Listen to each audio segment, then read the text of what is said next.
ఆ జయదేవుడి జాతకం చాలా గొప్పది. ఆయన కారణజన్ముడు. అందుకే అడవుల్లో తిరుగుతూ దర్శనం చేసుకుంటూ భగవంతుడి యొక్క గుణగానం చేసుకుంటూ ఈ రాధారమణాశ్రమానికి కేకారణ్యంలో ఉన్న ఆశ్రమానికి వెళ్ళాడు. నేను ఇందాక చెప్పాక మీకు ఆశ్రమంలో పగలు రావచ్చు, స్త్రీలు దర్శనం చేసుకోవచ్చు, రాత్రిపూట ఉండనిచ్చేవారు కాదు, మీ ఇళ్ళకి వెళ్ళిపోవాలి. అక్కడికి దగ్గరలో ఒక కుగ్రామం ఉంది. ఆ కుగ్రామంలో ఒక కృష్ణాలయం ఉంది. ఆలయంలో సాక్షి గోపాలుడు ఉంటాడనమాట. మనం చేసే పనులన్నిటికీ ఆయనే సాక్షి. ఆ ఆలయానికి ఒక గొప్ప అర్చకుడు ఉన్నాడు. అక్కడ రంగరాజ్ఞి అని పేరు కలిగిన ఒక దేవదాసి ఉంది. ఆ దేవదాసి దగ్గర పద్మావతి అని పేరు కలిగిన ఒక అమ్మాయి ఉన్నది. ఆవిడ కూడా అప్పుడే యవ్వనంలోకి అడుగు పెడుతున్న అమ్మాయి. ఆ అమ్మాయి గుళ్ళో పాటలు పాడుతూ ఉండేదన్నమాట. చాలా అద్భుతమైనటువంటి సౌందర్యం, మంచి గాత్రం, నృత్యం అన్నీ ఉన్నాయి. దురదృష్టవశాత్తు దేవదాసి దగ్గర పెరిగింది. అప్పట్లో దేవదాసులు వేశ్యలు కరుసమండి, దేవుడి కోసం నృత్యం మాత్రమే చేసే పరమ పవిత్ర స్త్రీ. తమంత తాము ఇష్టపడి దేవుడికి జీవితాలు అంకితం చేసేవారన్నమాట. ఈ ఆలయం పక్క నుంచి వెళ్ళాడు ఆయన, సాక్షి గోపాలుడి దగ్గర నుంచి. ఈ గోపాలుడికి నివేదన చేసి సాయం సంధ్యా సమయంలో సంధ్యావందనం చేసుకుని పడుకునే ముందు ఈ రాధారమణ స్వామి ఆశ్రమంలో భక్తులందరి చేత పాటలు పాడించేవాట. భగవంతుడి దగ్గరికి వెళ్ళడానికి గానం చాలా తొందరగా ఉపయోగపడుతుంది. అందుకే నారదుడు విష్ణు గీతాలు పాడాడు, తుంబురుడు గీతములు పాడాడు, భక్తులందరూ గానమే చేశారు, గోపికలు గానం చేశారు. కృష్ణుడు గానం చేస్తే ఎండిన చెట్లు చిగురించాయి అని మనకి భాగవతంలో కృష్ణ క్రీడల్లో జలక్రీడా సమయంలో రాస పంచాధ్యాయులు రాశారు. ఈ రాధారమణుడికి కూడా మంచి కంఠం ఉన్నది. శ్రీకృష్ణుడి యొక్క పాటలు పాడుతున్నాడు ఆయన. ఆ సమయంలో జయదేవుడు తనకి తెలియకుండానే ఆ గానమాధుర్యానికి పరవశుడే లోపలికి వచ్చేశాడు. అందరూ కృష్ణ కృష్ణ కృష్ణ అంటూ చిట్ట చివర పరాకాష్ఠకు వచ్చి పెద్ద కంఠంతో అరుస్తున్నారట. పాటలు పాడేవాళ్ళు చివరిలో ఏం చేస్తారంటే హరినారాయణ గోవింద అర్పిస్తాం కదా, అలాగే జయకృష్ణ జయకృష్ణ అంటూ ఉంటే ఈయన అరవడం మానేసి స్పృహ తప్పి కింద పడిపోయాట. ఆనందం ఎక్కువైతే స్పృహ కోల్పోతారు. అది కూడా ఒక భక్తిలో ఒక మార్గం అన్నమాట. మూర్ఛపోవటం, శోషణం పొందటం, ఇవన్నీ కూడా ఆనందంలో కొన్ని రకాల ప్రక్రియలు. అరే ఎవరో పడిపోయాడు అని గురువుగారితో అన్నారు. వెంటనే గురువుగారు తులసి తీర్థం పట్టుకొచ్చి మొహం మీద పోసి ఎవరినైనా ఈయన అని అడిగట్ట పక్క శిష్యుడిని. ఎవరో తెలియదండి, ఆగంతకుడు లోపలికి వచ్చాడు, మీరు పాడుతూ ఉంటే ఆనందం తట్టుకోలేక కృష్ణ అంటూ పడిపోయాడు అనగానే ఆ ముఖం చూచి ఆయనకు పూర్తిగా అర్థమైపోయింది. దివ్య దృష్టి కలిగిన గురువు ఆయన. గురువులకి దివ్య దృష్టి ఉంటుంది. ఒక వ్యక్తిని చూడగానే ఇతడు కారణ జన్ముడు దీనికి పనికొస్తాడని వాళ్ళు కనిపెడతారు. అందుకే వాడు చెబితే చెయ్యాలి.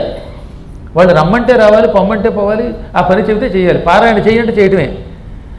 నేనా అండి మీరు చెప్పినట్టే వద్దాం అనుకున్నానండి పూరీ జగన్నాథానికి, కానీ మా ఇంట్లో వాళ్ళు ఎవరో ఒకళ్ళు తోడు లేకుండా పంపొద్దన్నారండి. ఎవరినైనా తోడు తీసుకొచ్చి రావచ్చా అండి? ఆ తోడు తీసుకొచ్చిన వాళ్ళకి మీరు ఫ్రీగా మకాం ఇచ్చి భోజనం పెడతారా అండి అంటే నీ బతుకు అలాగే అవుతుంది. ఎవడికి తోడు కావాలండి? మీకు ఇంతంత వయస్సులు వచ్చాయి, ఒంటరిగా రావటం లేదు. అందరం డబ్బులు కట్టుకోలేకపోవచ్చు, కట్టుకున్నంతవరకు వస్తాం. వచ్చిన వాళ్ళు జాగ్రత్తగానే చూస్తాం. నేను ఎరిగి ఆర్గనైజర్స్ బాగా చూస్తారు, మంచి మంచి రూములు ఇచ్చారు అనుకుంటున్నాను మీకు. అంటే నీకు గురువు మీద సరిగ్గా ఉండవలసినంత విశ్వాసం లేదు. గురువు యొక్క శక్తిని, భగవత్ శక్తిని నమ్మటం. నమ్మి ఉంటే ఆయన ఎందుకు రక్షించకుండా ఉంటాడు? రక్షించి తీరతాడు. నాకు ఆ నమ్మకం ఉంది. నేను చెప్తున్నాను, అడవిలో అన్నం పెట్టాడు నాకు ఆ పరమాత్మ. ఈ దర్శనమిచ్చి పాటలు రాయించుకున్నవాడు ఆ పరమాత్మ. ఇవాడు ఈ వాగ్దారి ఇచ్చి పురాణం చెప్పిస్తున్నది ఆ పరమాత్మ. నీవు నేను చేస్తున్నావు అనుకోవడం అంత భ్రమ మరొకట్లేదు. అప్పుడప్పుడు మనకు కూడా అహంకారం వస్తుంది, మనం గొప్పవాళ్ళమేమోనని. అయినా టక్కన వెళ్ళి అందులోంచి జ్ఞానం వల్ల బయటకు వచ్చేస్తూ ఉంటాం. జ్ఞానం లేకపోతే శాశ్వతంగా ఇదే మనమే గొప్ప అనుకుంటాం, భ్రష్టులం అయిపోతాం. లేకపోతే చివరి క్షణం దాకా ఇక్కడికి వస్తాం వస్తాం వస్తాం అనుకుని ఎందుకు క్యాన్సిల్ చేసుకుంటున్నారు అనుకుంటారు మీరు? ఈ పూట ఈ గురువుతో వచ్చి దర్శనం చేసుకునే యోగం నీకు లేదు, నువ్వేదో అపచారం చేసావు అని భగవంతుడు నిర్దాక్షిణ్యంగా గెంటేశాడంతే. భగవంతుడికి చాలా కోపం ఎక్కువ. గురుద్రోహం చేసినా లేక భగవద్ద్రోహం చేసినా వాడిని గెంటి అవతల పారేస్తాడు. మీ అందరికీ భక్తి ఉంది కనుక మిమ్మల్ని బతిమాలు తీసుకొచ్చి ఇక్కడ కూర్చోబెట్టాడు. వేళకింత అన్నం పెట్టి మరీ పురాణం వినేలా చేస్తున్నాడు. అన్ని రకాలుగా అనుగ్రహిస్తాడు. మన భక్తి, మన చిత్తతే మనల్ని రక్షిస్తుంది. నిజానికి ఈ సంవత్సరం పారాయణలు కూడా లేవనుకున్నాం, అయినా పారాయణలకు కావాల్సిన ఏర్పాటు చేసేటండి. అందుకని భగవంతుడికి దండం పెట్టండి అంటాను నేను. భాగవత పారాయణ చేయకుండా ఎక్కడ మేము భగవత్ సంబంధమైన కథలు చెప్పలేదు. అదే కాశీఖండం అయితే పురాణం చెప్తున్నప్పుడు కాశీఖండ పారాయణం చేశాం. ఈసారికి కేవలం గీత గోవిందమే చెప్పుకుందాం వద్దనుకుంటే కూడా చక్కగా పారాయణ చేసుకునే అవకాశం ఇచ్చాడు, యజ్ఞములు చేసుకునే అవకాశం ఇచ్చాడు, వ్యూహలక్ష్మి సమేత జగన్నాథ హోమం 5 రోజులు చేసుకునే అవకాశం మనకి ఇచ్చాడు. ఇంత దూరం వచ్చి యజ్ఞం చేసుకుంటున్నాం మనం. ఎప్పుడో మహానుభావుడు ఇంద్రజుమ్నుడు చేసిన యజ్ఞం ఇప్పుడు మళ్ళీ మనం చేసుకోగలుగుతున్నాం. ఇవన్నీ కార్యక్రమాలు చేయిస్తున్నాడు ఆయన, కళ్యాణం జరిగేలా చేస్తున్నాడు ఆయన, మనల్ని రక్షిస్తాడు. నాకు ఒకటే, ఆయన నమ్మాం, మనకెప్పుడు కష్టం రాదు. అందులో ఎవరైనా గురుద్రోహులు దైవద్రోహులు ఉన్నప్పుడే ఇబ్బందులు వస్తాయి. చారుధామ యాత్ర 2 సార్లు వెళ్ళామండి. ఫస్ట్ టైం వెళ్ళినప్పుడు ఒకళ్ళిద్దరు దౌర్భాగ్యులు వచ్చారు. వచ్చిన దగ్గర ఆర్గనైజర్లను తిట్టడమే. ఆర్గనైజర్ల మీద కోపం గురువు గారి మీద కూడా కొద్దిగా వచ్చింది. ఎందుకంటే ఇటువంటి వాళ్ళతో మీరు ఎందుకు వచ్చారని మధ్య మధ్యలో తిట్టుకున్నారు. అంతే. ఆ బ్యాచ్లో ఉన్న వాళ్ళలో మంచి వాళ్ళకు కూడా కొన్ని ఇబ్బందులు వచ్చాయి. దానివల్ల మంచి వాళ్ళకి దర్శనం అయింది, మిగతా వాళ్ళకి కొంత ఇబ్బంది అయింది. ఫస్ట్ బ్యాచ్లో కొన్ని ఇబ్బందులు వచ్చాయి. రెండో బ్యాచ్ చూడండి మీరు, అడువడువున బలం గురో ప్రవర్తతం అని బయలుదేరారు. అసలు ఏమి యాత్ర అండి, మా జీవితంలో ఇంత అద్భుతమైన యాత్ర మళ్ళీ లేదన్నట్టుగా రెండో యాత్ర జరిగింది. కేదారంలో ఏమంటే ఈసారి కేదారం నాతో వచ్చిన వాళ్ళు ఇందులో ఉన్నారు కొంతమంది చేతండి 6 సార్లు దర్శనం చేసుకున్నారు అన్నట్టు. ఇలా రావడం, మళ్ళీ బయటికి రావడం, మళ్ళీ బయటికి రావడం, లోపలికి వెళ్ళడం. 1000 రూపాయల అభిషేకం టిక్కెట్లు వద్దంటే దొరికేస్తే తెల్లవారున వెళ్ళి అభిషేకాలు చేసుకున్నారు. దాదాపు 5 సార్లకు తక్కువ కాకుండా దర్శనం చేసుకున్నారు. ఒక గురువు గారికి మాత్రమే 3 సార్లు దర్శనం అయింది తప్ప. నేను ఇంక తిరగలేక బయట కూర్చున్నాను. ఎందుకంటే వచ్చిన వాళ్ళ కాళ్ళు నొక్కి దండం పెడుతున్నారు, అందుకని వెళ్ళలేకపోయాను తప్ప. ఇంకా బదరి అదేమీ లేనండి బాబు. ఇప్పుడు అసలు లేనేది వెళ్ళడంతో లోపలికి వెళ్ళి నేను ఈసారి బదరీలో 4 ప్రదక్షిణలు చేసుకున్నాను హాయిగా. అన్ని చోట్ల కూర్చున్నాను. ఎక్కడికి వెళ్తే అక్కడ మనం కూర్చోగలిగాం. ఏ ప్రాంతానికి వెళ్తే ఆ ప్రాంతంలో సుఖంగా ఉంది. దీనికి గల కారణం ఏమిటో తెలిసిన, వచ్చిన వాళ్ళ భక్తే, అంతకంటే ఏం లేదు. ఒక్కడు కూడా ఇందులో అపశబ్దం పలకల. ఆర్గనైజర్ని తిట్టలేదు, కాఫీ లేదని తిట్టలేదు. ఇప్పుడు కూడా మీ అందరూ అంత మహానుభావులు వచ్చారు కాబట్టి రాత్రి వరకు కురిసిన వర్షం ఉదయం నుంచి ఆగిపోయింది. రాత్రి అంతా కురిసింది, ఉదయం నుంచి మిమ్మల్ని హాయిగా బయటికి రానిచ్చింది. శుభ్రంగా పురాణం వర్ణిస్తోంది, యజ్ఞం చేసుకొని ఇస్తుంది. మీరు మధ్యాహ్నం 3 to 5 ఇలాగే నమ్మి వెళ్ళండి, హాయిగా అద్భుతమైన దర్శనాలు అవుతాయి. ఎక్కడ రవ్వంత తేడా రాదు. కాబట్టి మీది శక్తి తప్ప ఇంకెవరిది కాదు. ఇది పద్మాకర్ గారి శక్తి కాదు, ఇంకోటి శక్తి కాదు. ఆయన మీద మీకున్న భక్తి, అటు భగవంతుడి మీద ఇటు గురువు మీద మీకు విశ్వాసం ఉంది కాబట్టి విశ్వాసం ఉన్నవాడిని పరమాత్మ రక్షించి తీరుతాడు. ఏదైనా పరీక్షించినా టక్కన పరీక్షలోంచి వెళ్ళి బయటికి తీసుకొచ్చేస్తాడనమాట. ఇదంతా ఆ పరమాత్మ యొక్క అనుగ్రహం అనుకోండి. సర్వశరణాగతి పొందండి. సర్వశరణాగతి పొందితే ఏ కష్టమూ ఉండదండి. ఇంత ప్రయాణం చేశాను. నేను ఎందుకు చెప్తానంటే భగవంతుడికి ఎందుకు కృతజ్ఞులమై ఉండాలో మళ్ళీ చెబుతాను, దానికోసం చెబుతాను అన్నమాట. ఇది కూడా ఒక పురాణమే. నేను చెప్పేది పురాణంలో పిటకాల వేట కాదు. మీతో పాటు 2 సార్లు చార్ధామయాత్రకు వచ్చానా, ఒక్కరోజు రెస్ట్ లేకుండా అలా తిరుగుతూనే ఉన్నానా. 26వ తారీఖు నాడు బయలుదేరి మళ్ళీ ఋషికేశంలో పడుకుని 27వ తారీఖు ఢిల్లీ వెళ్ళి 28వ తారీఖు ఢిల్లీ నుంచి అమెరికా వెళ్ళిపోయాను డైరెక్ట్గా. అంటే అలా తిరుగుతూ చారుధామయాత్రలో కొండ మీద కూడా తిరిగి మీతో తిరిగి వర్షంలో తడిసి వచ్చాను. 2వ బ్యాచ్ వాళ్ళతో కూడా వెళ్ళాను. ఢిల్లీ వెళ్ళగానే పురాణం, పొద్దున్న దిగాను, సాయంత్రం మళ్ళీ 5ంటికి నాకు పురాణమే. నాకేం పెద్ద విశ్రాంతి లేదు. ఆ 3 రోజులు కూడా రవ్వంత అలసట్లేదు. వాళ్ళు చెబుతున్నారు 3 రోజులు మాధురి గారి ఇంట్లో, అదేం ఏరియా అంటే వాషింగ్టన్ని, వర్జీనియా, ఉపన్యాసం అద్భుతంగా జరిగింది. ఆ అమ్మాయి అంత కన్న తండ్రికి సేవ చేసినట్టు చేసింది. ఆ మరునాడు అవధానం జరిగింది. అవధానంలో నాకేం అలసట్లేదు, రవ్వంత లేదు, శుభ్రంగా ధారణ చేసేసాను. అవగానే మళ్ళీ 4వ తారీఖు 5వ తారీఖు 6వ తారీఖు 3 రోజులు డల్లాస్ వెళ్ళారు. అక్కడికి మళ్ళీ 2 గంటల తేడా. ఈ 2 గంటల తేడాలో మళ్ళీ అక్కడికి వెళ్ళి మళ్ళీ సాయంత్రం 3 రోజులు ప్రవచనం. జనం 9 గంటల నుంచి 12 గంటల దాకా వచ్చిన జనాలందరికీ మంత్రోపదేశాలు చేస్తూనే ఉన్నాం. అయ్యింది. మళ్ళీ ఇక్కడి నుంచి శాన్ ఫ్రాన్సిస్కోకి వెళ్ళాం. అక్కడ టైం మళ్ళీ ఇంకొక 2 గంటల తేడా. అయినా అక్కడికి వెళ్ళగానే ఆ రోజేమో గుళ్ళో ప్రవచనం. మర్నాడు మళ్ళీ తెల్లవారుజామున 3ంటికి లేచి సియాటిల్ వెళ్ళి అక్కడ కార్యక్రమం చేశాం. సియాటిల్లో మళ్ళీ వచ్చి 9వ తారీఖు నాడు సిలికానాంధ్రలో అవధానం పెడితే అవధానం అద్భుతంగా జరిగేసింది. మళ్ళీ ఎక్కడ ముఖంలో అలసట్లేదు, శరీరానికి ఓపిక లేకపోవడం లేదు, ధారణకి తేడా రాలేదు, హాయిగా కంఠం కిందే ఉందట. ఇంత ప్రయాణం చేస్తే శరీరం ఏమైపోవాలి? ఏం అవ్వలేదు. రికార్డింగ్ చూస్తే నాకు ఇప్పుడు ఆశ్చర్యం కలుగుతోంది. ఈశ్వరుడు ఎంత కరుణామూర్తో తెలుస్తోంది. వాడిని పూర్తిగా నమ్మి నువ్వే దిక్కంటే మనకి రక్షణ కలిగించే బాధ్యత స్వీకరిస్తాడు, కంఠాన్ని కాపాడతాడు, శరీరాన్ని కాపాడతాడు, ఎక్కడికక్కడ సుఖం కలిగిస్తాడు, రవ్వంత ఇబ్బంది లేకుండా కాపాడాడు. తిరిగినట్టు తిరిగానండి 10 రోజులు, మీరు చెప్తే నమ్మరు. అవన్నీ యూట్యూబ్లో చూస్తే తెలిస్తే, అక్కడ శిష్యులు అడిగితే చెప్తారు. మళ్ళీ అక్కడ అయిపోయింది, పరుగున వచ్చేసాం. రావడంతో మళ్ళీ 12వ తారీఖు నాడు ఒక ఆయన చేత అవధానం చేయించాం. మళ్ళీ 13ని గురు పూర్ణిమ కార్యక్రమాలు అది యథాప్రకారంగా అన్నీ జరిగాయి. ఇదిగో మళ్ళీ బయలుదేరాం, వచ్చేసాం మీకోసం అక్కడికి. ఇదంతా దేనికి చెబుతానంటే, నేను ఈ రోజు నుంచి ఈరోజు గుర్తుపెట్టుకోండి, అవ్యాజ కరుణామూర్తి పరమాత్మ. మనం ఎక్కడికి వెళ్ళినా మనని రక్షిస్తాడు. మనం ఆయన్ని పట్టుకుందాం, ఆయనే మన సర్వబాధ్యతలు స్వీకరిస్తాడు అనుకుని వెళ్ళండి. ఇంత పిసరు కూడా అలసట రానివ్వకుండా సమయమునకు కావలసినవి అమర్చి పెట్టి మనని కాపాడతాడు. అటువంటి అవ్యాజ కరుణామూర్తి అయిన పరమేశ్వరుడికి జై అనాలన్నమాట. అందులో ఎందుకు చెప్తానంటే, ఆ రాధారమణుడి దగ్గరికి ఈయన వెళ్ళి పడిపోగానే ఇతడు ఎవడు ఏమిటి అని అడగకుండానే గురువుగారు అతను ముఖం చూసి కనిపెట్టేశాడు. అది గురువుల యొక్క దివ్యశక్తి. దానికి ఇంతగా చెప్పాను మీకు. ఇతడు జయదేవుడు, పరమ కారణజన్ముడు, భగవంతుని కటాక్షంతో పుట్టినవాడు, వ్యాసుని ద్వారా మంత్రోపదేశం పొందినవాడు, శ్రీకృష్ణుడి యొక్క లీలలు కళ్ళారా చూసి శ్లోకంగా రచించినవాడు, భవిష్యత్తులో పుణ్యశ్లోకుడవుతున్నాడు అని గ్రహించి ఇతడికి ఒక ఆశ్రమం ఇవ్వండి అన్నాడు.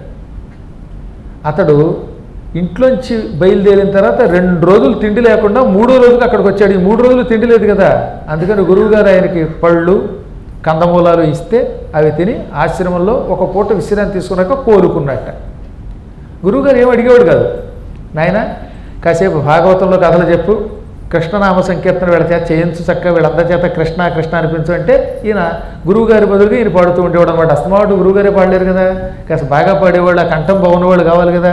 గురువులు ఎదురు చూస్తారు ఉండవు, పీలగా పిచ్చి పిచ్చిగా శృతి లేని కంఠం కాకుండా కొంచెం మంచి కంఠంతో ఉన్నవాడు ఎవడన్నా దొరికితే ఇంక ఎంత ఆనందపడిపోతారా, ఏం కంఠం అనుకుంటారు అనమాట. నిజంగా ఆ గౌడీ మఠంలో వాళ్ళు పాడతారండి కొంతమంది. కొవ్వూరులో పురాణం తెగ చెప్పేవాడు కదా, ఏళ్ల తరబడి కొవ్వూరులో గౌడీ మఠంలో పురాణం చెప్పాను. దామోదర మహారాజు గారు వెళ్ళిపోయారని విన్నాను ఈ మధ్యన కదా, ఆయన కూడా వెళ్ళిపోయారు కదా పాపం. ఆయనకి నేనంటే ప్రాణం. కృష్ణప్రసాదం అని పాయసం చేయించి పెట్టేవాడు ఆయన పాపం. అసలు వాడు పాడుతూ ఉండేవారు, శ్రీకృష్ణ నీ పేరెంతో మధురమురా, శ్రీకృష్ణ నీ పేరెంతో మధురమురా, నందలాల నీ పేరెంతో మధురమురా. ఎంత హాయిగా పాడేవారండి వాళ్ళు.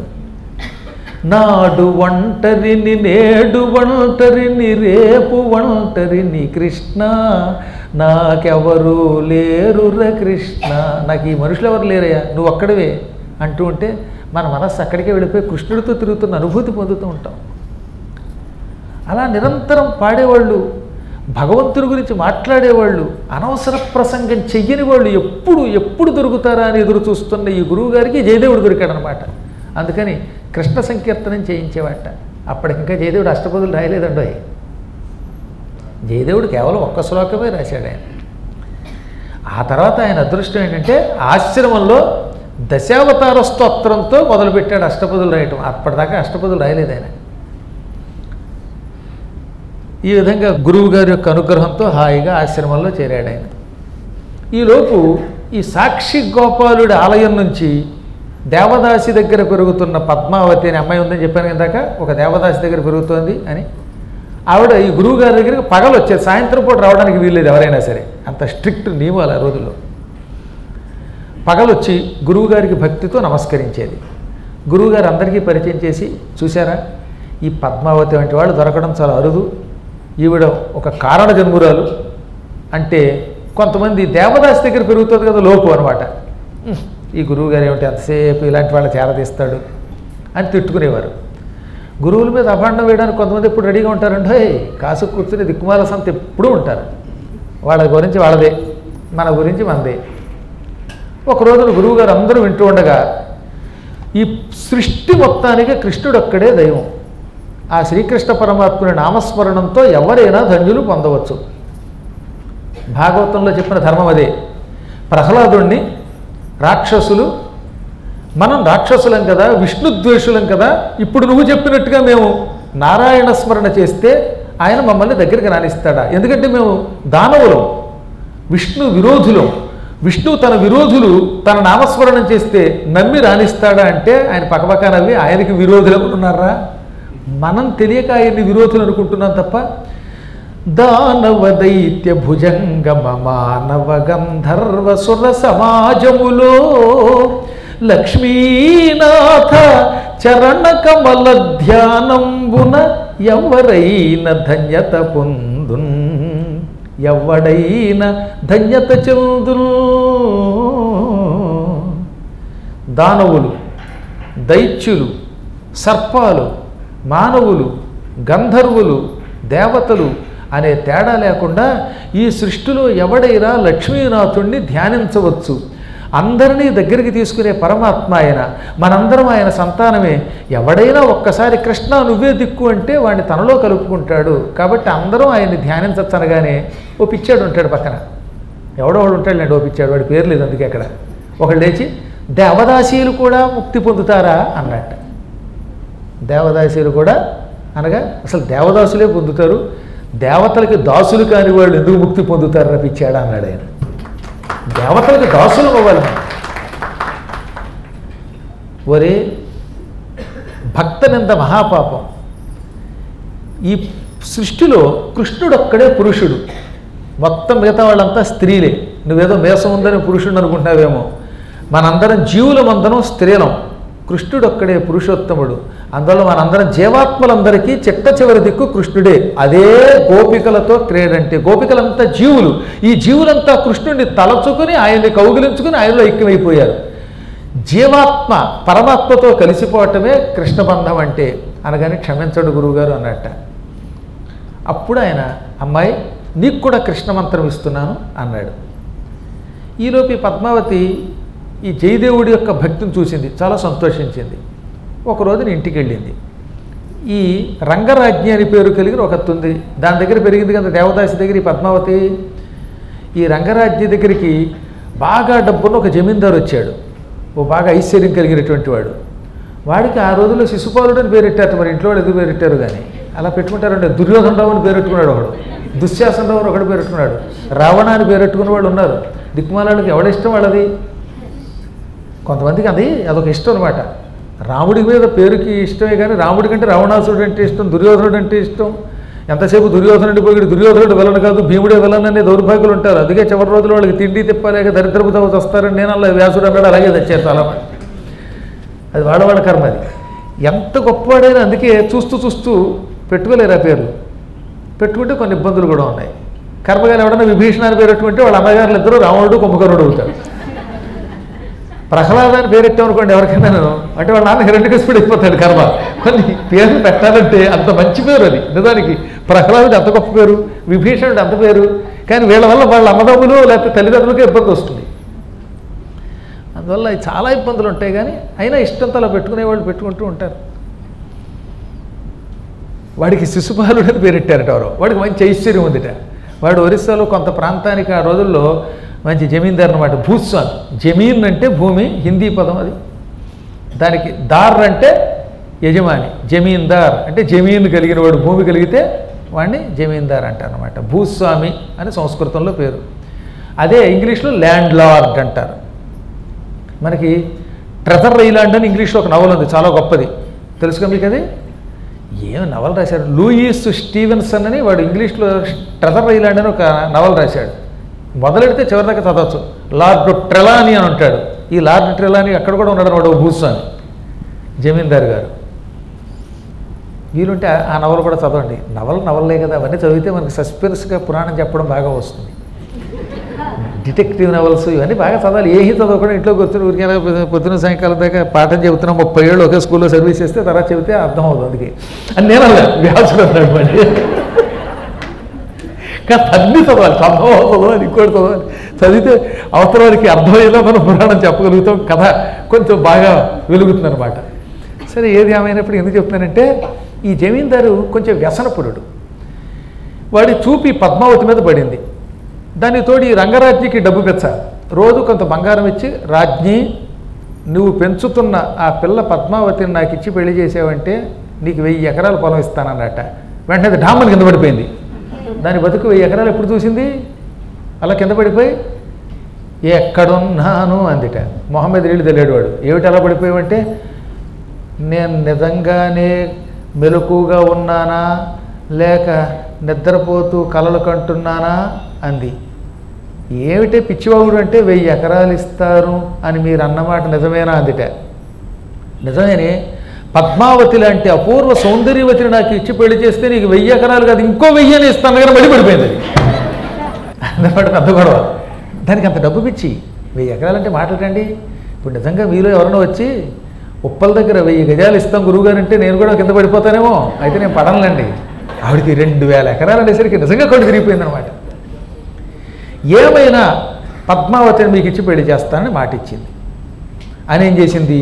అమ్మాయి పద్మావతి, కృష్ణుడంటే నీకు ప్రాణం కదా, ఆయన కోసం ఏదైనా చేస్తావంటే చేస్తానమ్మా అందుట.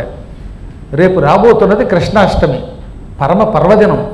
ఆ రోజున నువ్వు అక్కడ నృత్యం చెయ్యాలి. అనగా అదేమిటమ్మా ఇందులో కష్టమే ఉంది, నువ్వు నృత్యం నేర్పించావు, ఆ నృత్యం నేను అక్కడ చేస్తాను అన్నదట. నృత్యం కోసం అలంకారం చేసినట్టు చేసి వీడిని రమ్మన్నది. అక్కడ 2 పెళ్లిపేటలు పెట్టింది. నృత్యానంతరం పీట మీద కూర్చోవాలి, పీట మీద కూర్చుంటే కృష్ణుడు సంతోషిస్తాడు అందుట. ఈవిడ వచ్చి కూర్చోగానే ఏమండో శిశుపాలుడు గారు రెండంది. వాడు పెళ్లి కొడుకు వేషంలో వచ్చాడు. దీనికి వెంటనే కుట్ర అర్థమైపోయింది. టక్కన లేచి ఈ అలంకారం తీసి అవతల పారేసి ఏమిటి మోసం అన్నది. మోసం లేదు, కేసం లేదు, నృత్యం అయింది. నృత్యం అయిన తర్వాత సత్యమైన సంసారంలో ప్రవేశించు, వాడితో నీకు పెళ్ళి అనగానే నేను పెళ్ళి లేదు గిళ్ళి లేదు, ఏదో నృత్యం అన్నావు కదా అని వచ్చాను. ఈ దుర్మార్గుండి, ఈ తాగుబోతుని, ఈ వ్యసనపరుండి, స్త్రీలోనుండి, ఈ శిశుపాలుండి చచ్చిన పెళ్లి చేసుకోనండి. వాడు బలాత్కారంగా పెళ్లి చేసుకుంటాను ఎవర్రా అన్నట్ట. సరిగ్గా ఆ సమయానికి రాధారమణ స్వామి వారు జయదేవునితోటి అక్కడికి వచ్చాడు. ఈ రాధారమణ స్వామి వారికి మరొక భవభంగ యోగి అని ఒక స్నేహితుడు ఉన్నాడు. ఆయన పేరు భవభంగ యోగి. అసలు పేరు ఎంత గొప్ప పెట్టుకున్నాడు చూడండి. యోగులు అలా పెట్టుకున్నారు, భవభంగ యోగిట. భవములను భంగం చేసే యోగి ఆయన. సంసార బంధాలన్నీ తొలగించుకున్నవాడు ఆయన. ఆయన వచ్చాడు. సరిగ్గా జయదేవుడు చూస్తూ ఉండగా పద్మావతిని శిశుపాలుడు చెయ్యొచ్చుకుని పీటల మీదకి లాక్కొస్తూ ఉంటే జయదేవుడు వచ్చి లాగి ఒకటి ఇచ్చుకున్నటువంటి ఆ శిశుపాలుని. వాడు గిర్రుని కింద పడిపోయాడు. కవులంటే ఏంటనుకుంటారు మీరు? ఇలా కనపడతారేమో. మేము ఈత కొట్టడం మొదలు పెడితే, మేము కరాటే దెబ్బ కొడితే అవతలడు ఎవడని ఎగిరిపోతాడు, కొట్టట్లేదు తప్ప. అంటే వీడేదో పురాణం చెప్పుకుంటాడు, వీడికి ఏం రాదనుకుంటారు. వాళ్ళు అన్నిట్లోనూ కుస్తీ పట్టగలరు, శాస్త్రీ చేయగలరు, భగవంతుడి కోసం సంగీతము పాడగలరు. ఆ రోజుల్లో అలా ఉండేవారు. దాంతో వాడు కింద పడి లేచి ఎవరక్కడ ఈ దుర్మార్గుల్ని బంధించి పెళ్లి చేయండి అనే సమయానికి ఇప్పుడు ఈ భవభంగయోగి వచ్చాడు. ఏం జరుగుతోంది అని గద్దించి అడిగాడు ఆ రంగరాజ్ఞిని. అది తెల్లబోయింది చూడగానే. స్వామి స్వామి అంది. స్వామి స్వామి కదలేదని చెప్పు, ఏం చేస్తున్నావు అంటే ఈ పద్మావతి నుండి ఇష్టపడిందని ఈ శిశుపాలుడికి ఇచ్చి పెళ్లి చేస్తున్నాను అంది. ఇదా నువ్వు చేసే పని అని వెంటనే ఆయన ఏమన్నాడు తెలిసిన? మహాత్ములారా, చాలా కాలం క్రితం ఈ అరణ్యంలో శరభంగుడు అని ఒక మిత్రుడు ఉన్నాడు. నేను భవభంగ యోగిని, ఆయన శరభంగ యోగి. ఆయన పరమ కఠోర దీక్షతో అడవిలో తపస్సు చేశాడు. తపస్సు చేస్తూ ఉంటే ఆయన తపస్సుని పాడు చేయడానికి ఇంద్రుడు మేనక అనే అప్సరసను పంపాడు. ఆ అప్సరసను చూడటంతో ఆ మునికి రేతపాతం అయ్యింది. అది గడ్డిలో పడి ఈ పద్మావతి పుట్టింది. ఈవిడ అయోనిజ, అస్ఖలిత బ్రహ్మచారి అయినటువంటి శరభంగ యోగి యొక్క కూతురి. వెంటనే ఆయన చాలా పెద్ద పొరపాటు చేశాను, కామాన్ని జయించాను అనుకున్నాను, కానీ ఈ స్త్రీని చూడగానే నాకు కూడా రేతపాతం అయ్యింది. ఈ పాప ప్రాయశ్చిత్తానికి హిమాలయాలకు పోతున్నాను, కానీ పుట్టిన పిల్ల రెల్లుగడ్డిలోంచి ఆకుల్లోంచి పుట్టింది, దీన్ని రక్షించే బాధ్యత నీది అన్నట్ట. చూస్తూ ఉండగా కింద ఉన్నటువంటి అమ్మాయి చుట్టూతో ఒక తామర పువ్వు వచ్చిందిట. పద్మంలో నుంచి ఆవిర్భవించింది కనుక పద్మావతి అని పేరు పెట్టాట ఈయన, ఈ భవభంగ యోగి. నేను ఋషిని, మా మిత్రుడి యొక్క కూతురు ఈవిడ అయోనిజ, స్త్రీ సంపర్కం లేకుండా పుట్టింది. అటువంటి ఈమె పద్మావతి అని పేరు పెట్టి ఎవరికిచ్చి పంపుదాం, నేను తపస్సు చేసుకోవడానికి ఎక్కడికి వెళ్ళిపోదాం అనుకుంటూ ఉంటే ఈ రంగరాజ్ఞి ఆ సమయంలో ఇక్కడికి వచ్చింది. సాక్షిగోపాలుడు కూడా నేను నృత్యం చేసుకుంటూ ఉంటానండి, ఈ పిల్లని నాకు ఇస్తే పెంచుతానంది. సర్లేని దాన్ని నమ్మి చేతిలో పెట్టా. నేను తపస్సుకు పోయాను.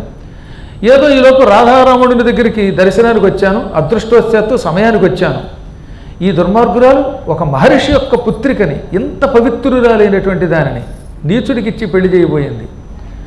భగవంతుడి సంకల్పం బాగున్నది. నేను వచ్చాను, కాబట్టి ఈ పిల్లని ఈ క్షణమే ఈ దుర్మార్గురాల దగ్గర నుంచి విముక్తురాలు చేస్తున్నాను అని దాన్ని తిట్టి పొమ్మనగానే వాడు శిశుపాలుడు కూడా పారిపోయాడు. ఎందుకంటే ఆ భవభంగయోగి చాలా గొప్పవాడు, ఆయన అంటే అవతలవాడు భస్మం అయిపోతాడట.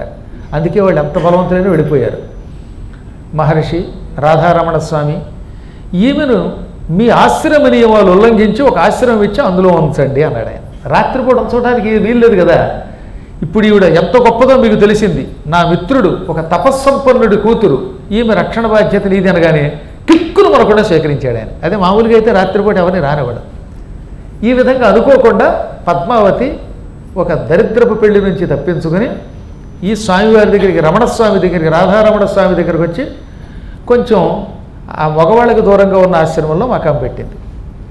ఇప్పుడు ఇక్కడికి ఏమైంది, జయదేవుడు అక్కడికి వచ్చాడు. ఇదే భగవత్ సంకల్పం. ఈవిడ అక్కడికి వచ్చింది.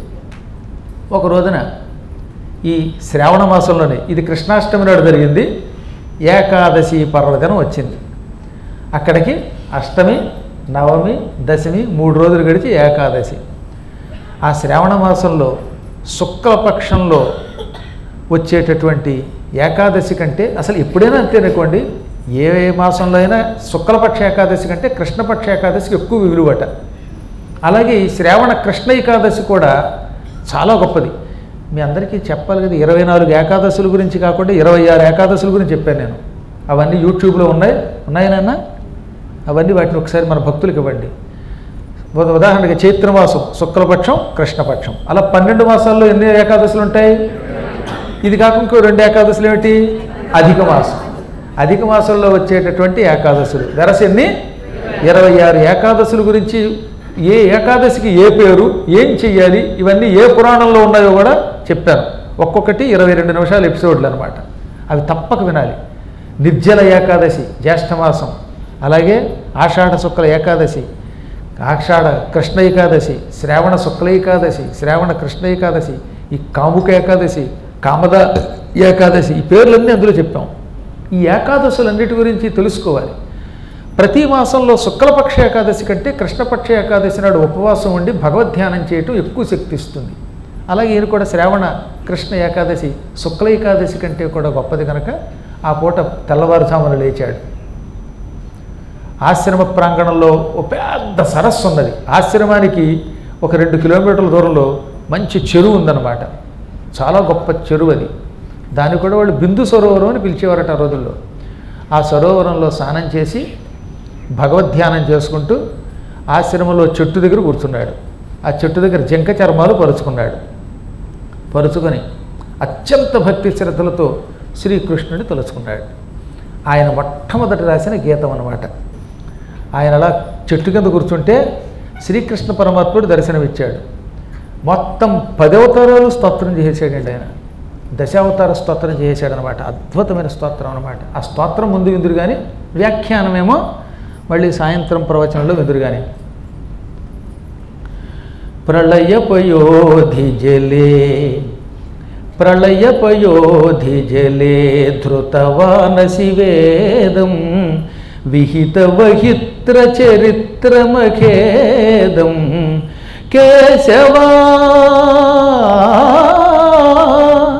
కేశవాధృత మీన శరీరా జయ జగదీశ హరే కృష్ణ జయ జగదీశ హరే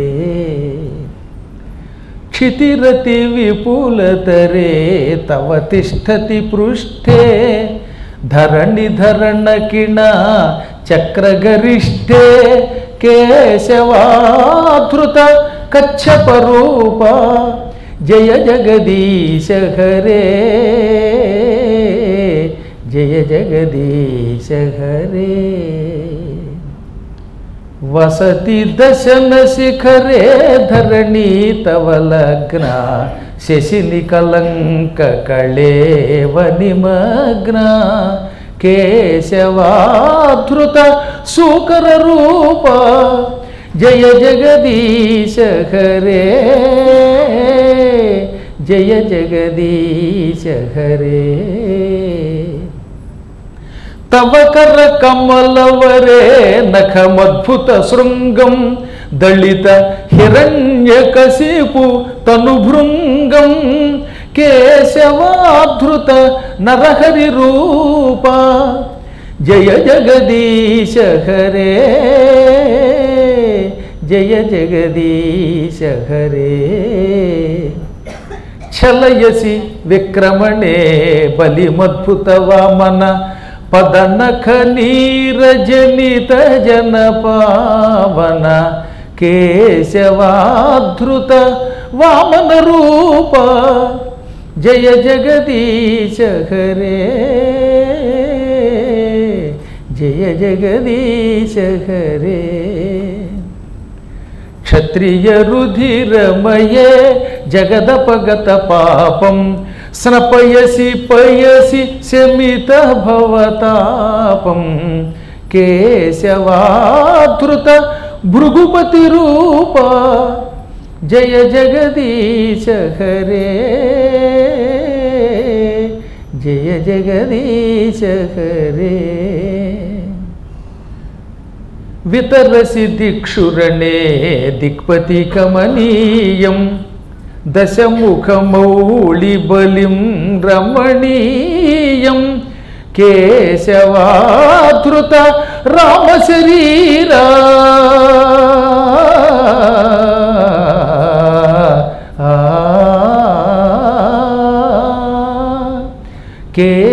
కేశవాధృత రామశరీరా జయ జగదీశ హరే జయ జగదీశ హరే వహసి వపుషి విశదే వసనం జలదాభం హలహతి భీతి మిళిత యమునాభం కేశవాధృత హలధర రూప జయ జగదీశ హరే జయ జగదీశ హరే నిందతి యజ్ఞ విధేరహ శృతి జాతం సదయ హృదయ దర్శిత పశుఘాతం కేశవాధృత బుద్ధ శరీరా జయ జగదీశ హరే జయ జగదీశ హరే మ్లేచ్ఛ నివహ నిధనే కలయసి కరవాలం ధూమకేతుమివ కిమపి కరాళం కేశవా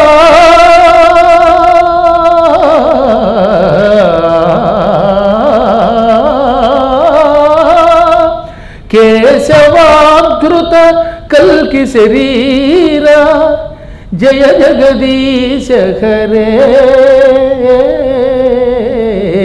జయ జగదీశ హరే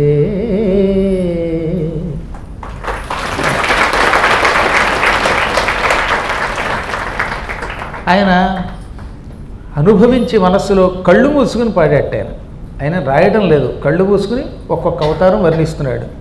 సరిగ్గా ఆయన మొదలుపెట్టాడో లేదో అక్కడికి పద్మావతి వచ్చింది.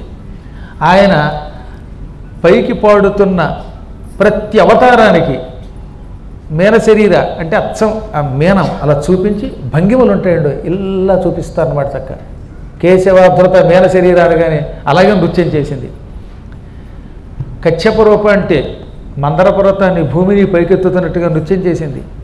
దశన శిఖరి అనగానే ఆ కోరలా చూపించి అద్భుతమైన నృత్యం చేసింది. పద్మావతి ఇది నృత్యం, ఈయనది గీతం, గీతం నృత్యం. అలా నృత్యం చేసి ఆనందంతో పరవశురాలై ఆయన కాళ్ళు పట్టుకుని అలా ఉండిపోయిందిట. ఆయనేమో కళ్ళు విప్పడు, ఆయనకేమో కృష్ణుడు కనపడుతున్నాడు, ఈవిడికేమో ఆయనే కనపడుతున్నాడు. ఆయనది హరిభక్తి, ఈవిడిది గురుభక్తి. హరిభక్తి కంటే గురుభక్తే గొప్పదట్లే అండి. ఆయనే చెప్పాడు, హరే చెప్పాడు, నేను చెప్పలేదు కదా. ఈ ప్రపంచంలో అన్నిటికంటే అత్యద్భుతమైనది గురుభక్తి. అది చాటడానికే అవతరించానన్నాడండి కృష్ణుడు.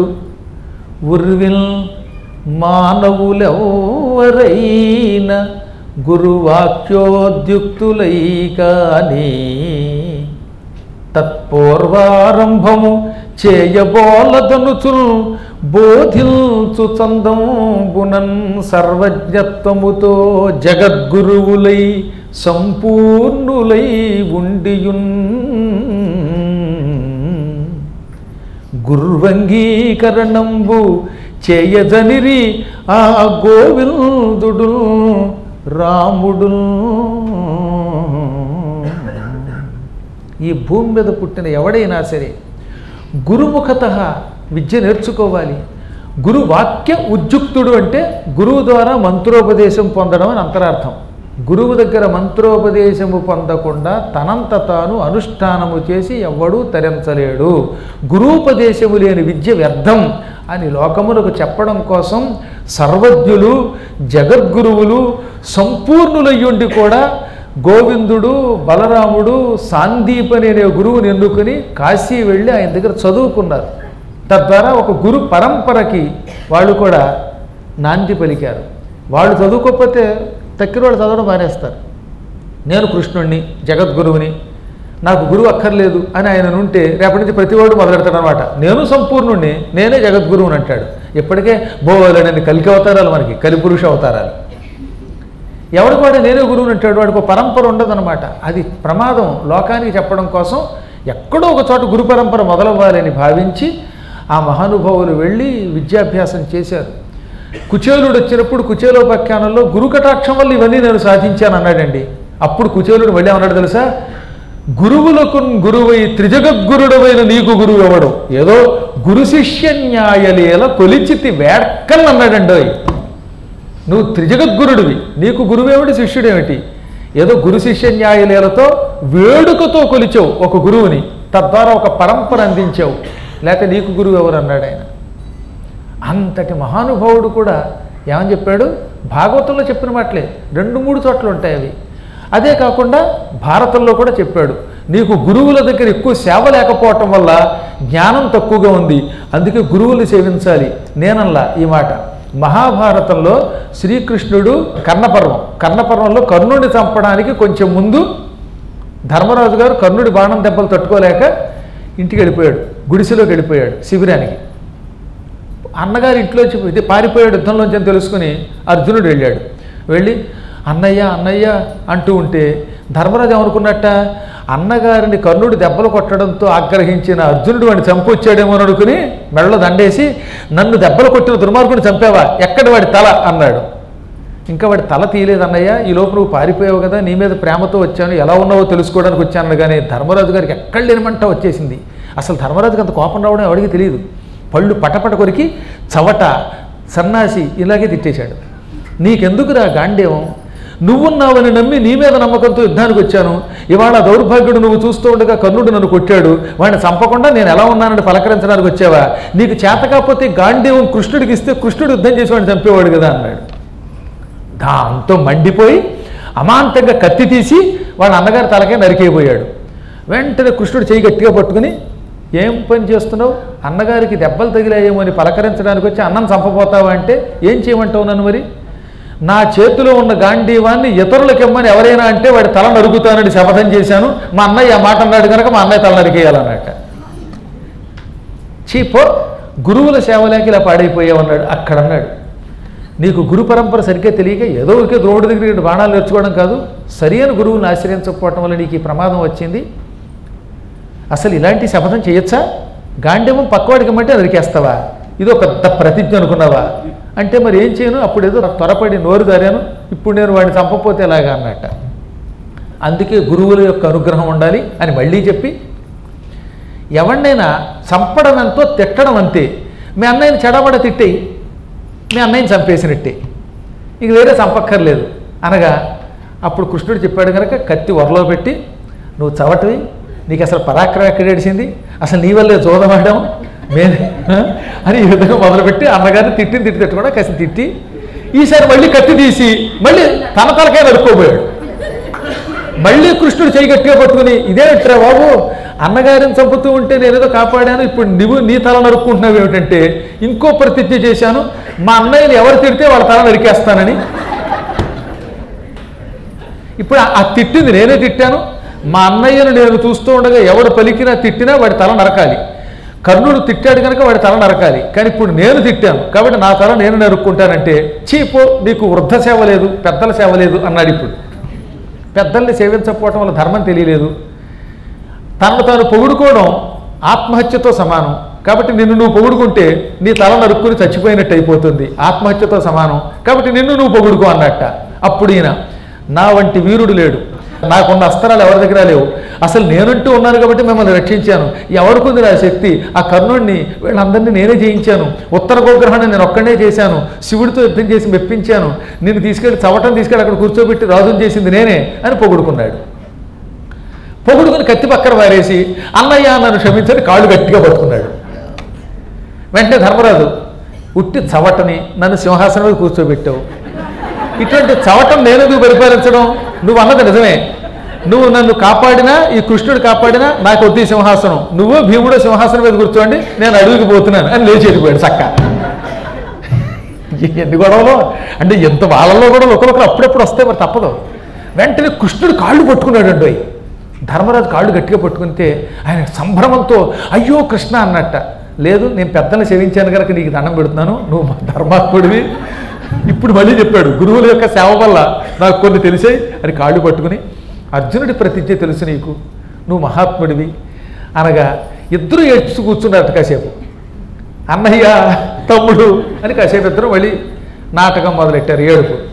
అప్పుడు కృష్ణుడు నీళ్లు తెప్పించి పరిచారికల ద్వారా కళ్ళు తుడుచుకోండి అని. చూసారా, పొరపాటు పనులు ఎవరైనా చేస్తాం, కోలుకోవాలి. ఇప్పుడు మీరిద్దరూ చచ్చి లేక చంపి ఏం చేస్తారు, కర్ణుడిని చంపాలి అనగానే అర్జునుడు అన్నాడు, నా జీవితంలో మొదటిసారి పొరపాటు చేశాను, నా శరీరం శిథిలం అయిపోయింది, మా అన్నయ్య ఇలాంటి ధర్మమూర్తిని ఎవరు ఏం అనకూడదు అనుకున్న నేనే అనవలసి వచ్చింది మాట, చంపడానికి కత్తెత్తాను, ఇంక నేను ఎలా బతకగలను అనగా కర్ణుడిని చంపి బతుకన్నాడు. అక్కడ మనం భారతంలో తెలుసుకోవాల్సింది ఏంటి, గురువుల్ని పెద్దల్ని సేవిస్తే ధర్మములు తెలుస్తాయి కాబట్టి గురువుల్ని సేవించండి, గురువులు భగవంతుని కంటే గొప్పవాళ్ళు అన్నాడు. అందుకని ఎప్పుడు కూడా కృష్ణుడికి మనం భక్తితో నమస్కరించాలి. చెప్పండి, వసుదేవసుతం దేవం కంసచాణూరమర్దనం దేవకీ పరమానందం కృష్ణం వందే జగద్గురుం. అందువల్ల ఆయనకేమో కృష్ణుడు జగద్గురు, ఎవరికి, జయదేవుడికి ఈ దశావతారాలు రాస్తున్నప్పుడు. ఈవిడికి ఈయనే గురువు. కాళ్ళు పట్టుకుంది. ఆ తర్వాత ఏం జరిగిందో తెలియాలిగా, మరి మళ్ళీ సాయంకాలం తెలుస్తుంది.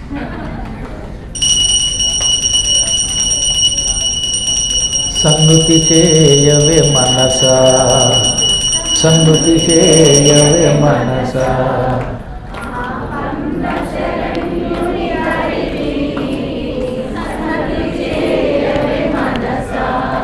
ఆపన్న శరణ్యుని హరిని సన్నుతి చేయవే మనసా, చక్రధారి కౌస్తుభహారి పాపహారి కృష్ణమురారి, పాపహారి కృష్ణమురారి సన్నుతి చేయవే మనసా, ఆపన్న శరణ్యుని హరిని.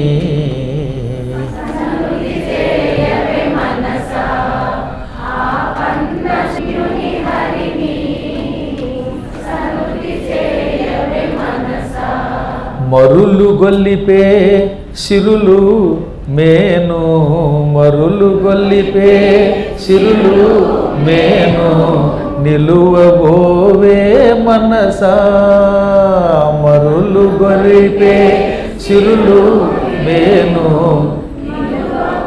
నిలువబోవే మనసా, స్థిరము కాని ఇహ భోగముల పరము మరువకే మనసా, గోపబాలుని మురళీలోలుని, గోపబాలుని మురళీలోలుని